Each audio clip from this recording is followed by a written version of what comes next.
బాలీవుడ్ లో మొదలైన casting couch దుమారం కాలీవుడ్ శాండల్వుడ్ మీదుగా టాలీవుడ్ కు చేరింది. మదన కామరాజులు బెండు తీయాలన్నదే సౌత్ ఇండస్ట్రీ డిమాండ్. 24 క్రాఫ్ట్స్ వెనక పొంచి ఉన్న తోడేళ్ల ముసుగును తొలగిస్తేనే ఇండస్ట్రీకి మనుగడ ఉంటుందని ఏకకంఠంతో చెప్తున్నారు. అలాగే బాధితులు ఎవడో వేధించారని ఏడుస్తూ కూర్చోకుండా కాలర్ పట్టి కడిగి పారేయాలని ధైర్యం చెప్తున్నారు.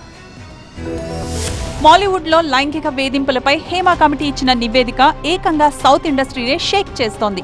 మహిళలను వేధిస్తున్న మదన కామరాజులు అన్ని ఇండస్ట్రీలోని ఉన్నారంటున్న నటీనటుల సంఘాలు ప్రత్యేక కమిటీ వేసి అలాంటి వారిపై చర్యలు తీసుకోవాలని డిమాండ్ చేస్తున్నాయి. మలయాళ పరిశ్రమలో జస్టిస్ హేమ కమిటీని ఏర్పాటు చేసినట్లుగా కన్నడంలోనూ ఓ కమిటీ ఉండాలంటూ కర్ణాటకకు చెందిన film industry for rights and equity fire Karnataka ప్రభుత్వాన్ని కోరింది. సుప్రీంకోర్టు లేదా హైకోర్టు రిటైర్డ్ జడ్జ్ ఆధ్వర్యంలో కమిటీని ఏర్పాటు చేయాలని కోరుతున్నారు కన్నడ నటులు. కన్నడ పరిశ్రమలో మహిళలు ఎదుర్కొంటున్న లైంగిక వేధింపులు, ఇతర సమస్యలపై నివేదిక తీసుకురావాలంటూ కర్ణాటక ముఖ్యమంత్రి సిద్ధరామయ్యకు వినతిపత్రం అందించారు. నటీమణులపై లైంగిక వేధింపుల వ్యవహారంలో చర్యలు తీసుకోవడానికి సిద్ధమైంది తమిళ ఇండస్ట్రీకి చెందిన నడిగర్ సంఘం. NIAA, GSICC పేరుతో ప్రత్యేక కమిటీని ఏర్పాటు చేస్తున్నట్లు తీర్మానం చేశారు. దీనికి నటి రోహిణి అధ్యక్షురాలిగాను, సుహాసిని, ఖుష్బు సభ్యులుగాను వ్యవహరిస్తారు. ఈ కమిటీకి ఒక న్యాయవాదిని కూడా నియమించుకున్నారు. నటీమణులపై లైంగిక వేధింపులు రుజువైతే అందుకు కారణమైన వారిని ఇండస్ట్రీ నుండి 5 ఏళ్లు బహిష్కరించాలని నిర్మాతల మండలికి సిఫారసు చేస్తారు. బాధిత నటీమణులకు చట్టపరంగానూ సహాయం అందిస్తారు.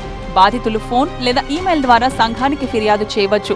యూట్యూబ్ ఛానల్స్ కారణంగా బాధితులైన వారు సైబర్ పోలీసులకు ఫిర్యాదు చేస్తే వారికి కమిటీ తరపున సహకరించాలని కూడా నిర్ణయం తీసుకున్నారు. ఇక హేమ కమిటీ తరహాలో టాలీవుడ్ లోనూ కమిటీ రావాలంటూ యాక్టర్ సమంత ఇప్పటికే డిమాండ్ చేశారు. తెలుగు ఇండస్ట్రీలో మహిళల కోసం ఏర్పాటైన 2019 సబ్ కమిటీ నివేదికను బయట పెట్టాలని సోషల్ మీడియాలో తెలంగాణ ప్రభుత్వాన్ని ఆమె కోరారు.